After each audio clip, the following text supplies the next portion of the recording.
There are sociological perceptions regarding crime that I will illustrate through an animated conversation between sociologists Durkheim, Beccaria, and Lombroso.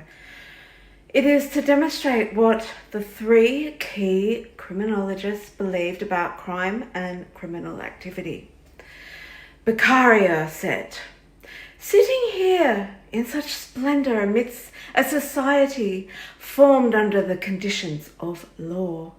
Lombroso replied, "I laugh at you and the awe you exude towards what really is no more than an organised jungle of primitive beings using any opportunity to express their instincts." Durkheim responded, "Well, I laugh at you both because social forces determine the behaviour of people. There is no empirical evidence to prove that either of your theories is irrefutable." "Excuse me," said Beccaria. "I'm not saying that law is perfect. In fact, I object to the government's unstable management of public affairs.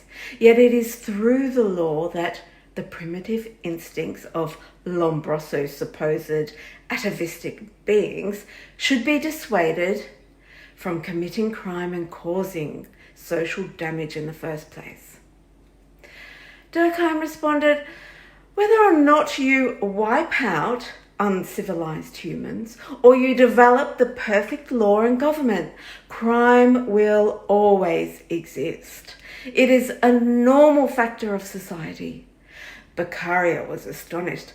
"A normal factor of society? Are you crazy? Does that mean you imply those who do not commit crime as abnormal? Whether or not punishment deters future criminal activity or not, it is a vital factor to deterring others from criminal activity."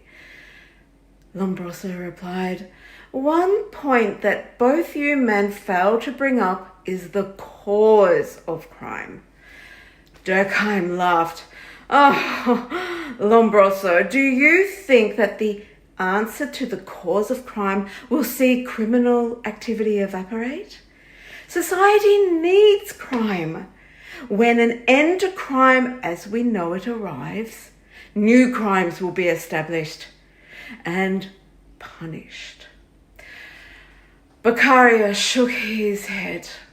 "Well, while you two men laugh, I see a greater necessity in addressing the kind of punishment occurring." Durkheim replied, "Well, if that is your thought, we should start punishing the rich. For crime is linked to economic circumstances. If one's life conditions are changed, then their societal perception will change accordingly, thus altering one's perception of law and morality. The values of the poor are far easier to change than the values of the wealthy, who hold too much power to understand anything other than self-dependence. The wealthy have had no limitations or boundaries disciplining them, thus making the wealthy more rebellious when limitations are imposed. At least those of the poor social class understand restraints. The rebellion within the rich social class is the fountainhead of immorality."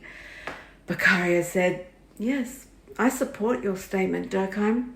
Whatever the crime, it should be punished promptly, according to the level of social harm it has caused.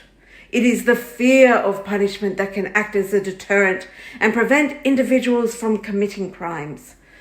Durkheim responded, "Precisely. Punishment, when applied consistently and proportionately, can serve as a social control mechanism. It sends a message to individuals that their actions have consequences and that society will not tolerate criminal behaviour. However, we must also recognise that crime is a social phenomenon. It is influenced by various social, economic, and cultural factors. Therefore, our approach to addressing crime should take into account both individual and social factors. Beccaria replied, yes. It is essential to adopt a comprehensive approach that considers the complex interplay between individual agency and social structures. By addressing the root causes of crime and implementing effective social policies, we can work towards creating a more just and crime-free society.